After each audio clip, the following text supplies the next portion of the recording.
Okay, good morning, everybody. I hope you're all keeping well. So, this first training session that we're running as part of a 6-week program, we'll look at getting set up for the new semester with Canvas and Zoom, which are the two primary tools that you'll be using for remote online lecturing. Okay, good morning, everybody. Sorry. Okay. So the overview for what we're going to do today. So we're going to look at Canvas, so how to structure and organize your module, how to access modules, how to communicate with your students, and also how to upload files and share with students. Also, we'll look at Zoom, which is the other part of that infrastructure in CIT, and that'll look about setting up a classroom, the basics of live online delivery and support, and also just how to support students with Zoom. Now, I'm not able to demonstrate Zoom while I'm using Zoom, so I'll be talking a lot about the resources, tips and tricks, and getting set up, and we'll be getting into more advanced stuff then in the other sessions. But for today, I want to get just cognizant of any new staff coming into the college, getting to know the lay of the land basically, and to know how to use these two primary tools. Before I do that, I might just show you maybe a useful graphic.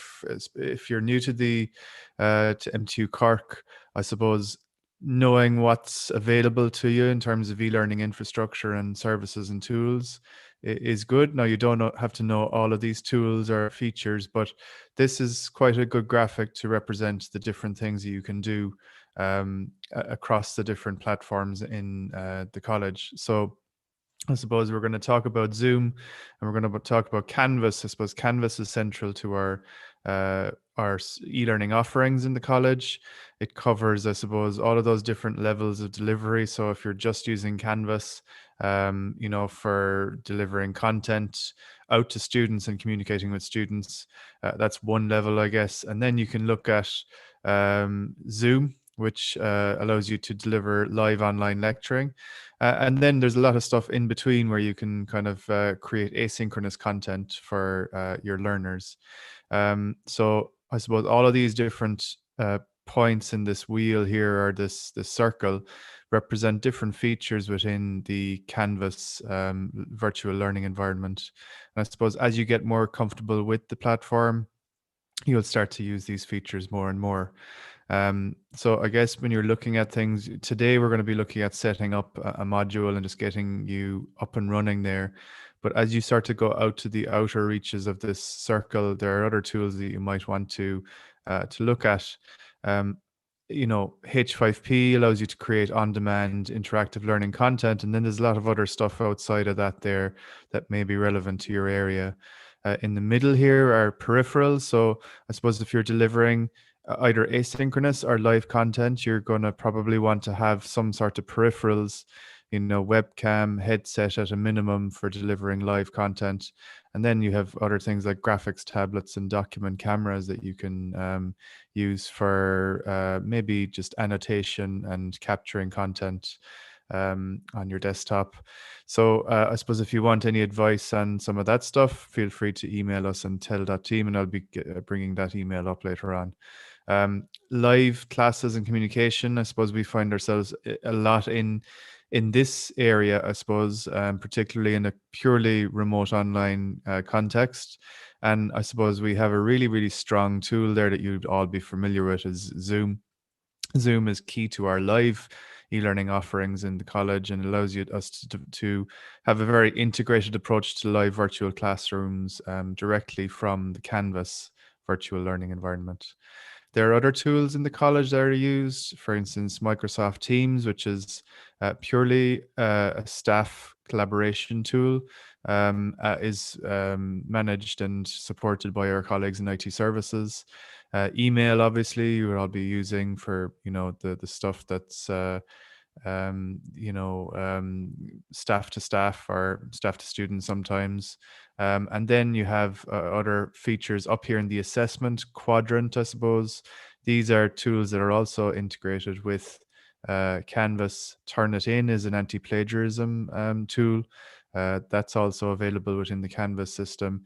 Canvas has an e-portfolio tools. There's a bit of work happening ongoing in this area by the department, so I'd keep an eye on that. And then there are others along here on this side, such as attendance, analytics, and so on. So I suppose just, you don't have to know all of these things right away. I suppose the key is just to be aware of it. And, if you want to have support in a certain tool, you can touch base with us. And as I say, there's a lot of stuff coming up in this 6-week schedule that'll touch on this stuff anyway. We also have, it's worth noting, a really good support resource in our own site.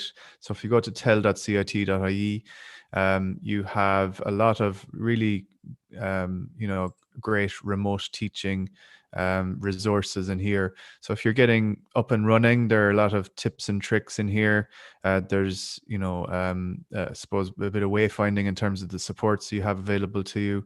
These remote teaching guidelines are very useful if you're getting up and running and just knowing how to get started, from planning right up to supporting your learners. And there's a lot of remote teaching downloads. These are guidelines, typically one pagers, that allow you to have an easy reference guide to not only tools but also methodologies, I suppose. So there are remote teaching guidelines. There's the tools here such as Zoom and Screencast-O-Matic, which is a screencasting tool. But also then you have assessment guides, which look at breaking down all the different types of assessment, not purely from a technological point of view, but also from a pedagogical point of view, and from looking at kind of checklists and stuff like that are really useful in terms of just making sure that you have gone through certain things before you release assessments and so on.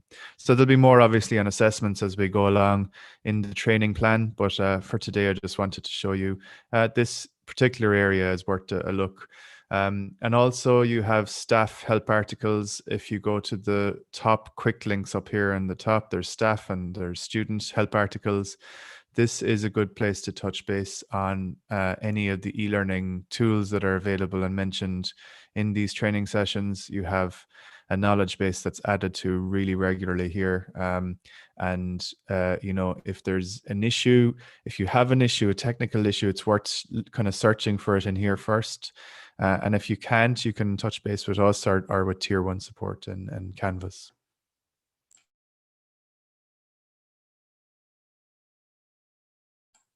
Okay, so let's get up and running. Excuse me.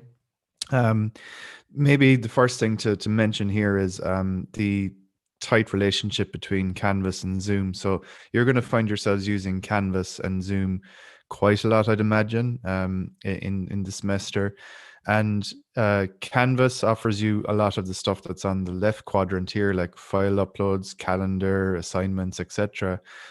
But in the Zoom quadrant, you have things like Zoom discussions, screen sharing, whiteboarding, and breakout rooms. So the more that you get, I suppose, to grips with these tools, again, like that other previous diagram, the more advanced you get. And things like breakout rooms are great for student work and for speaking to students in workshops and so on. So, again, there'll be more on that in the training plan as we go along. So I want to start with Canvas, if that's okay. And if you have any questions, please feel free to add them in the chat here, or in the Q&A, sorry. And we're also available on YouTube, streaming out to those of you on YouTube. And you can send us any questions there through that. And my colleagues are monitoring that as we do the session. We're going to try and keep the session to about 40 minutes, if that's okay. And obviously there'll be a lot of follow-up on these sessions as well. So to begin with, I'm going to just do a quick demonstration on Canvas. So for those of you who haven't got to using Canvas yet, Canvas is our learning management system. What you can do to access Canvas is go to cit.instructure.com. So that's the URL there up on top. And typically when you get into your Canvas instance with your CIT credentials or your MTU credentials, that would be your staff ID. and your email address that you use for, or say your password that you use for email and for other services in CIT. So you can basically you get into this dashboard initially, and the dashboard can have announcements like this, which are kind of pushed out to everybody in the college. Basically, they're either for advisories or for tips and tricks or for things that that are require notice to people. There's a good one there on getting set up for semester 2, and that covers some of the resources we're talking about today. Also, you'll find that you might see student notices because you may be a student enrolled on a module in the college as well. These are typically notices that are pushed out to all students, and for instance, there's one here on an advisory regarding recording content. You can basically, when you've read these, you can dismiss them. And what you should get in your dashboard is a list of your published modules and a list of your unpublished modules. The published modules are the ones to look at, I guess, in terms of the ones that you're going to be delivering out to students. If you haven't published, I'll just show you how to do that in a minute. So my unpublished modules here are in e-learning authoring, for example, and a Canvas introduction. I'm going to go into the Canvas introduction one here. And when you get into a module, first off, you're just going to have a kind of a blank canvas in a way. What we have done is we've pushed down what's called an e-learning TEL template out to all modules in CIT, and that has a common look and feel.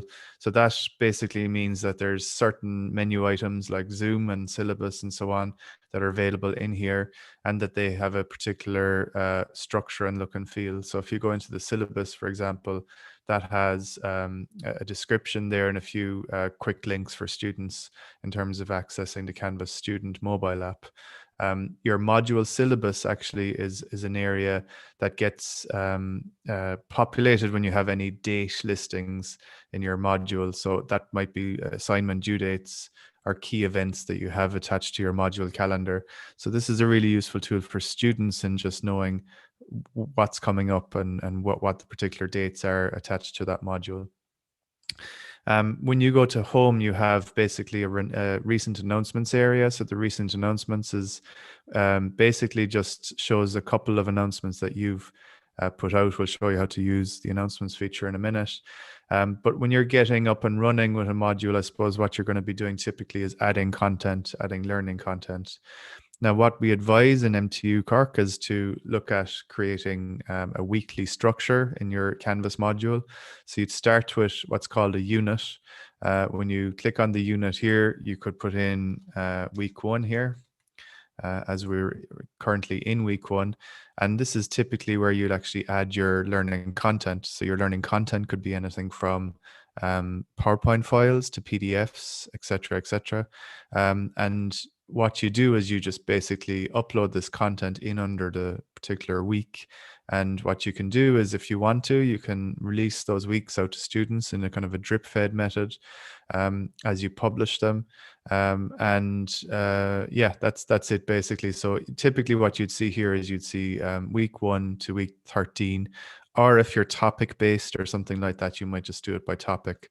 But the units are essentially like folders if you're thinking about them in terms of other tools that you use. Now, a really important concept in Canvas is the idea of publishing. So if you're starting to get your module out, the first thing you need to do is make sure that it's published. So I showed you at the very beginning there in your dashboard, you have published and unpublished modules. If a module isn't published, students won't be able to see it. So the first thing you should do once you have maybe your content in here, the beginning of your content in here, is to publish your module. Now, there are 3 levels of publishing. There's publishing at module level. There's publishing at unit. This guy here, you'll see this kind of a circle with a line across it. And you'll also see publishing at item level, which is when you're adding content in here. So I might just add something in here. Let's see, just a PDF that we have here. Okay, so this is CIT security tips for Zoom. And you'll see when I have that in there, it actually publishes it automatically. So those 3 levels are publish at module level, which I'll do right now. So that just makes sure that students can access it. And this is particularly important in week 1 where your students, need to have access to uh, either the asynchronous learning content, like your slides and notes and so on, but also to your live classes. So that's the top level of publishing. So once you've done that, that's done for the entire semester. And the next level then is the unit. So if you don't have this guy ticked here, students won't be able to see the content underneath it. So it's important that you have that ticked as well. So once you have those published, students will be able to see them and they will be able to interact with those resources. So if you're to get anything from today, I think the one thing you would do is release out your module and publish it, and maybe just host some initial content in there.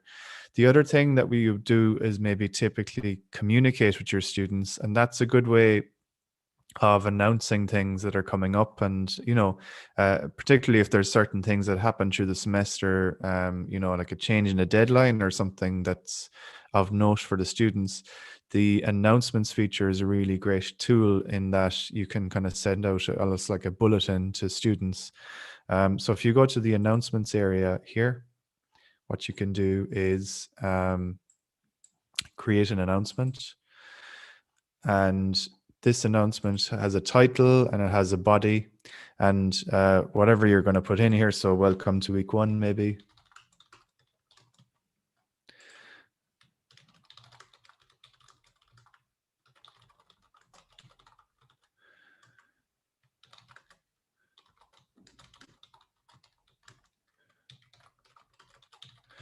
Okay, so once you have some sort of a message in there to welcome your students, potentially, you can save that out. And what that'll do is it'll send out a message to all of your students in that module. The really good thing about announcements is that it will go out to the students' mobile app as well. So I mentioned at the very beginning there in the context of syllabus, you have the Canvas student mobile app referred to there.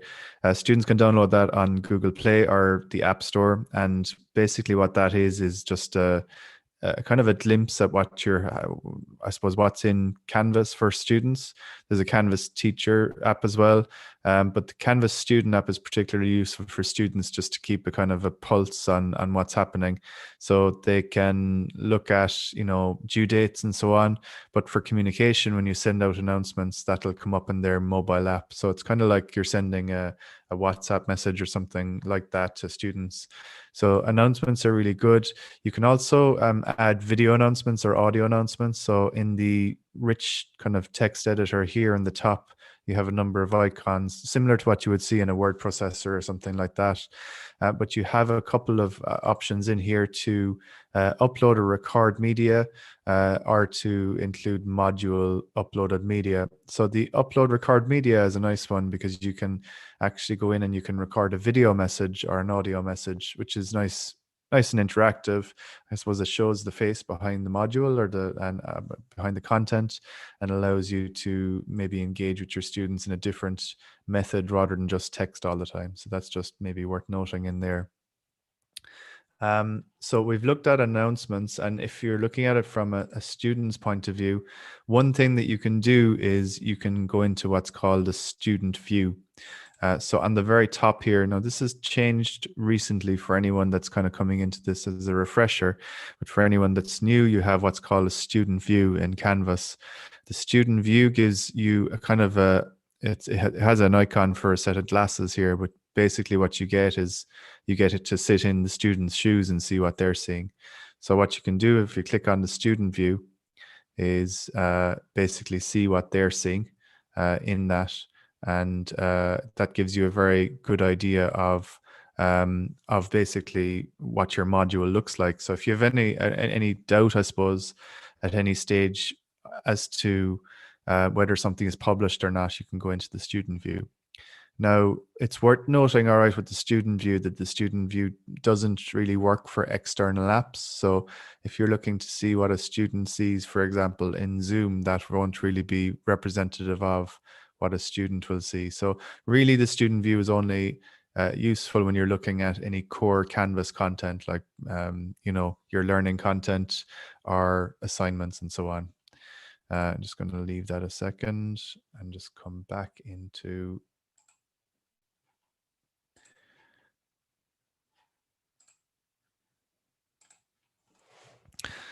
so this is my lecture view on this module again. So I suppose we've looked at a couple of things here. So we've looked at the syllabus, which if we add any time-based content, that'll actually appear in here. We also have the home area, which has units. So we typically have weeks 1 to week 13 in here, and we structure it accordingly. And then we have adding files such as a PDF, etc. in here. We've also looked at communicating with students. So if we go to the announcements area, we can communicate with students here. So the other kind of way of communicating with students is to look at the inbox. So if we go to the inbox here, we get a view of what's sort of analogous to a mail client, a webmail client. And this allows you to communicate with students individually or with groups. So if you go to the compose message option up here, this will allow you to select the module. So I'm going to choose the Canvas module that I'm in.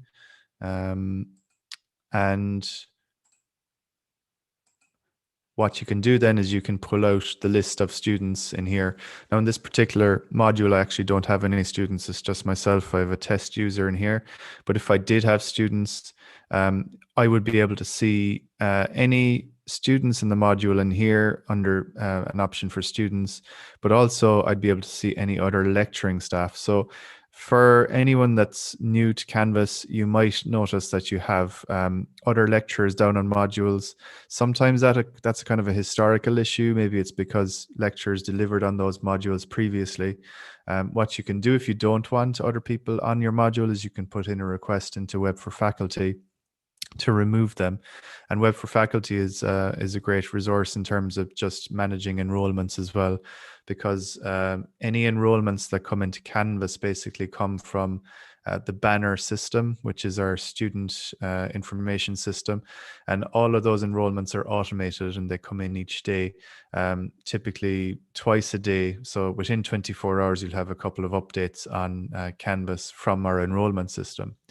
So I suppose if you're looking at this list here, you're going to be able to see the teachers and the students that are currently enrolled in your module and be able to communicate with those.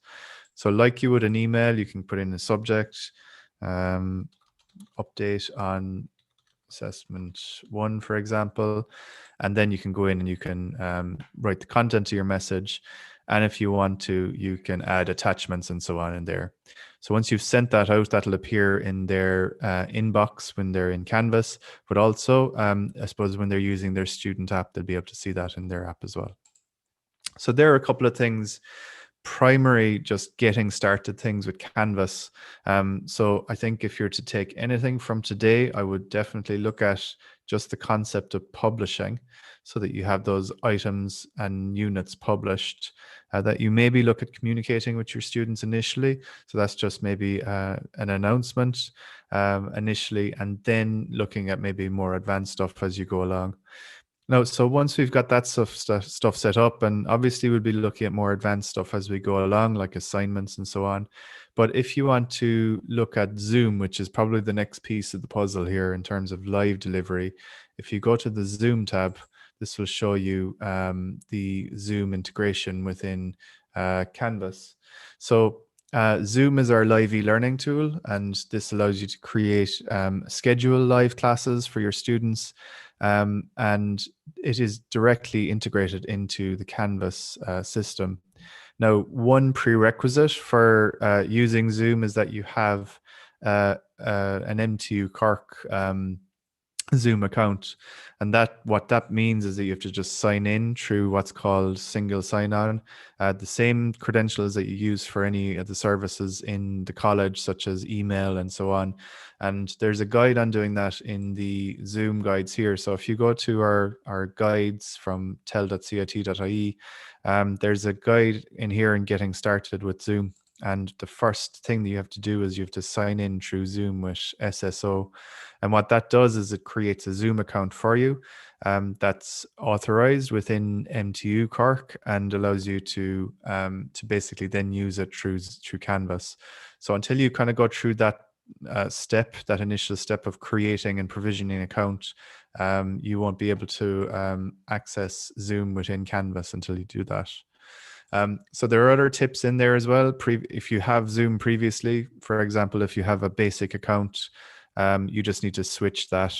There's a guide on doing that in there as well. And there are a number of authentication options then with Zoom as well in terms of how you set up your class. And I'll go through those in a minute with you. So one of the main things there is that you look at sort of signing in through SSO initially, and that you provision your account, and that basically creates a licensed account for you within the college. The other thing is to note, I suppose, is that all students get kind of what's called professional or licensed accounts. So both staff and students in MTU Cork have all been given licenses, individual kind of professional licenses of Zoom, and that means that you can use Zoom to deliver and record learning content and use a lot of the advanced Zoom features that you have available to you in that tool. So one of the first things you're going to do as a lecturer is you're probably going to schedule a class. So what we would do here is once we have our account provisioned, we would see Zoom appear in here in the integration, and what we can do is go to schedule a new meeting.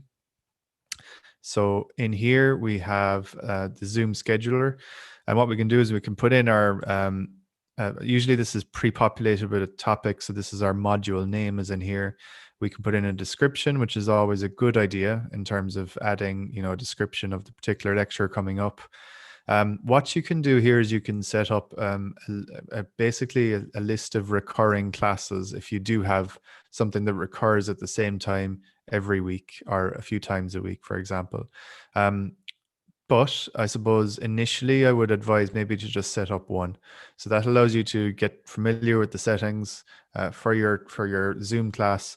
And then once you're comfortable with those settings, you can maybe look at scheduling recurring classes. I suppose now that we're in a remote teaching and learning context, maybe people have different timetables, and maybe I suppose those timetables change from time to time, and classes can change time. So I suppose if you have a recurring class, you're basically going to set down to a particular schedule, whereas if you set up as you go along, you have a bit more flexibility. So put in your description in here, your time, your duration. Don't worry about the duration too much. This is just only a kind of an indicator as to how long you mean for the session to go on, but that's not going to time your class out or anything. The time zone is automatic. That recurring meeting option allows you to set up reoccurring sessions or meetings or classes. So what you could do is you could have something with no fixed time maybe in here, and that allows you to have a session that has no time associated with it, but that students can come in on any time.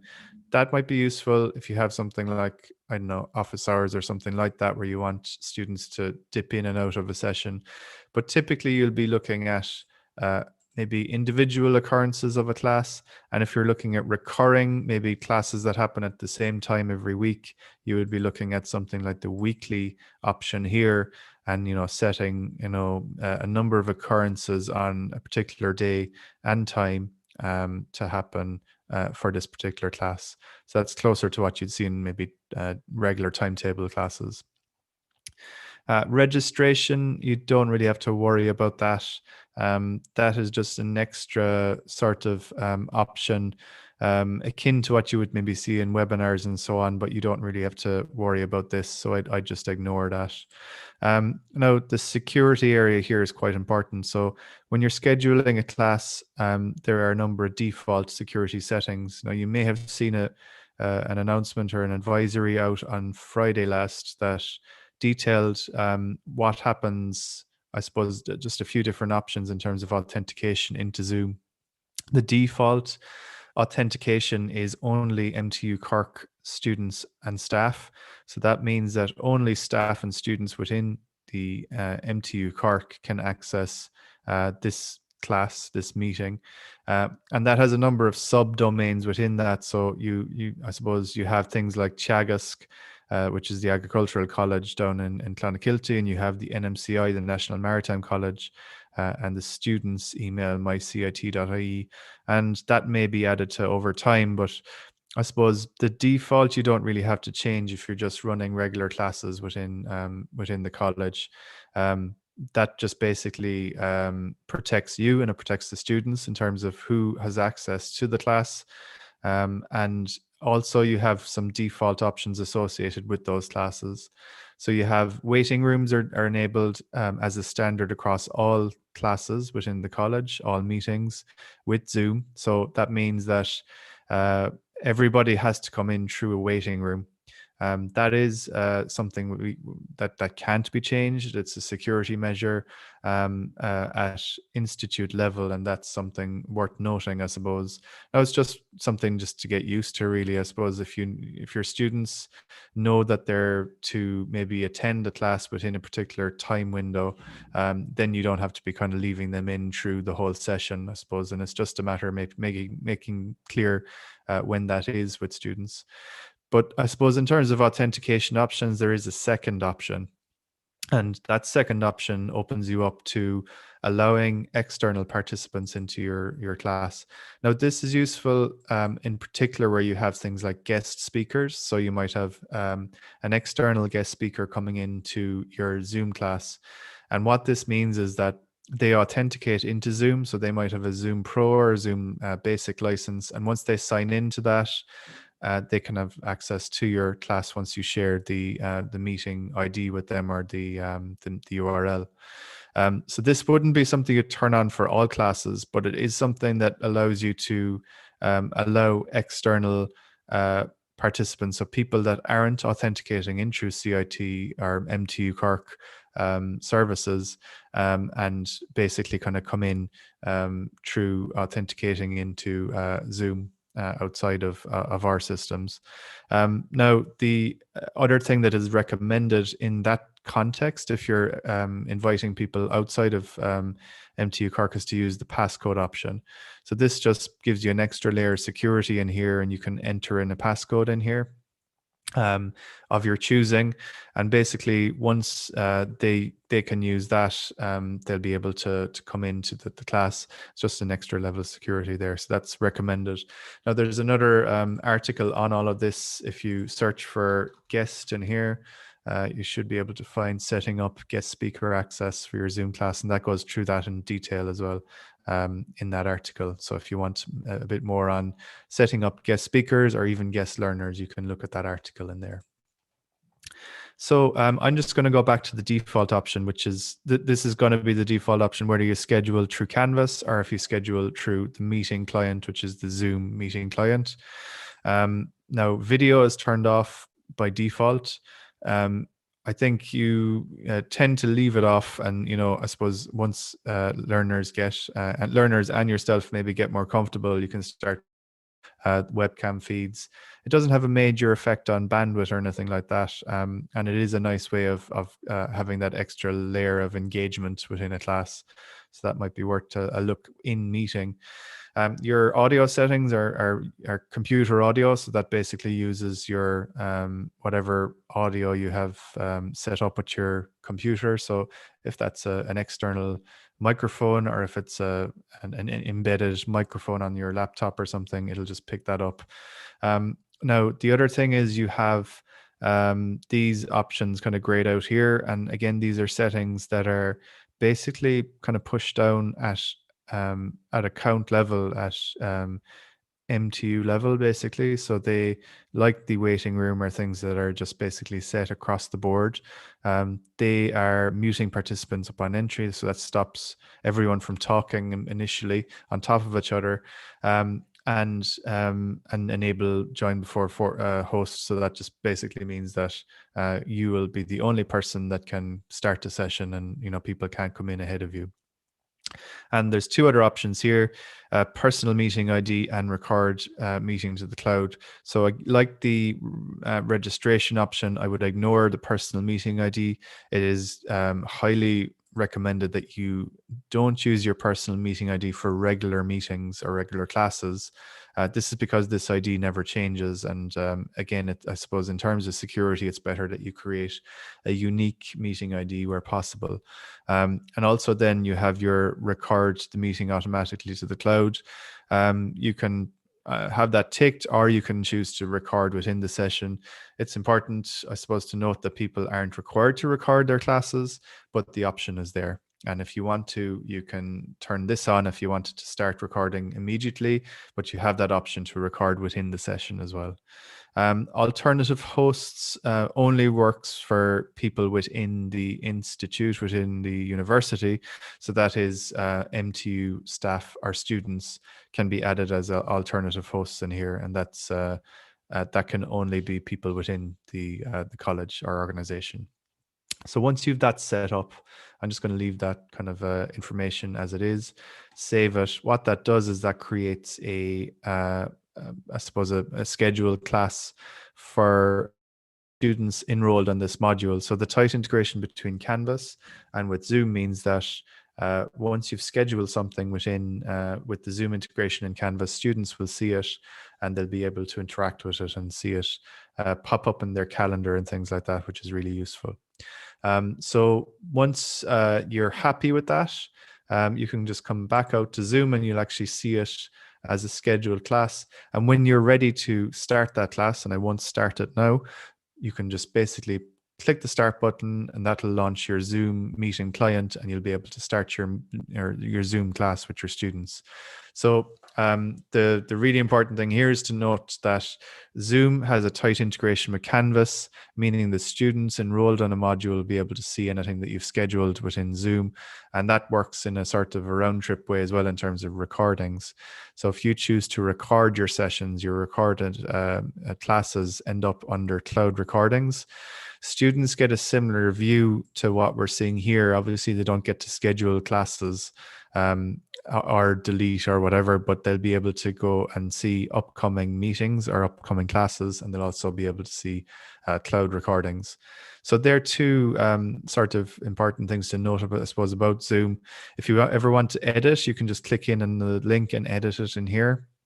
If you want to copy an invitation, so that's for maybe instances where you want to invite external participants and you might have that authentication option changed in here. You'd copy the invitation, you could send that via email to that external participant and they can authenticate through Zoom then as well. So they are a couple of the main features really in terms of Zoom. I'm not going to get into the Zoom client right now, and that's for a later session, but I will point you to a number of resources that we have. So we're delivering live now via YouTube, and every kind of training session we do is actually posted into our YouTube channel.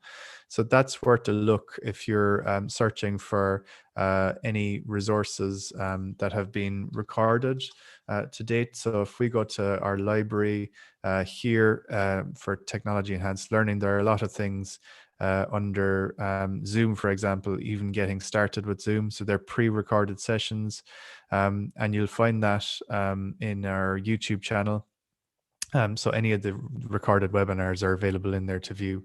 So I would actually recommend getting started with a couple of those videos, and also maybe just touching base on the help resources that we have here. So the getting started, or just getting, getting your Zoom client installed and being able to troubleshoot and make sure that you're signing in and scheduling okay. Updating your Zoom application is really, really important, and we would recommend that you also maybe remind your students to update their meeting client. Sometimes students, if they're using an older meeting client, might not be able to use all the features that are available in the latest version of Zoom. But obviously the other thing as well is security. There are security updates made to these applications, so just make sure that you keep it up to date, and there's a guide on keeping your Zoom application up to date there as well. And as you get more advanced, there are other features within Zoom here that are detailed as well, as there are with Canvas. So I mentioned Canvas at the beginning. We can look at a lot of stuff to do with assessment, feature updates, getting started, and creating and managing content. So we have a lot of stuff in there in the knowledge base that's added to regularly. The other place to go is the Canvas guides. So if you go into Canvas itself, you have the help section in here, and you have a lot of stuff in here for the searching the Canvas guides. So if you go into the Canvas guides, that's an area you can search for any feature within Canvas. You can also submit tickets into Canvas. So MTU has a service called Tier 1 support for all staff and students, and that's 24/7 access to a support service. Now, while that support service is experiencing a surge at the moment because of basically every university around now is beginning their week one, I suppose it's just it's important maybe to use the appropriate channel there. So web chat or phone are the recommended options there. If you're not in a particular rush and you have a query, you can put in a ticket and they will answer it. And then if there's anything really urgent, please do touch base with us at tel.team. I'll show up that email at the very end there. That email address gets to our kind of our ticketing service where our core team here manage all of the tickets and work on things like cross-listing requests and stuff that you might have seen come up in announcements there. So here is a good place. The help menu is a good place to search for guides and to touch base with Tier 1 in the first instance. And if you require anything else then after that, please do touch base with us. So if I go back to our list of supports here, we do have the Canvas Tier 1 support, which you can access there. tel.team@cit.e will get us. And again, I suppose, do try to maybe use Tier 1 support in the first instance, because we have, I suppose, a limited capacity as a small team, but we are certainly, almost triaging tickets and stuff that are coming in at the moment. And then you have other supports available to you as staff as well for other IT services. So for instance, Microsoft Teams, WorkVivo, other services that are managed by our colleagues in IT services, you can reach them on servicedesk@cit.ie. Now, I'm just going to have a look and see if we have any questions in. Not sure if we have anything on YouTube. Maybe just have a quick look. I'm not sure if we have anything, but please feel free to add any Q&A or questions in at this point, and we can address them. And look, we're going to be doing a number of these other sessions as a more advanced one later on today. My colleague Dara Coakley is delivering that, and we have a 6-week schedule there that was also released by Garo there yesterday morning that kind of details what's coming up. So hopefully that'll be of interest to you as well. So as we don't have any questions kind of flowing in right now, we might close it off there. I'm going to say thank you very much to everyone for attending, particularly those both here and in the YouTube channel. And this session will be available as a recording on YouTube afterwards as well. So thanks very much, everybody. Talk to you soon and take care.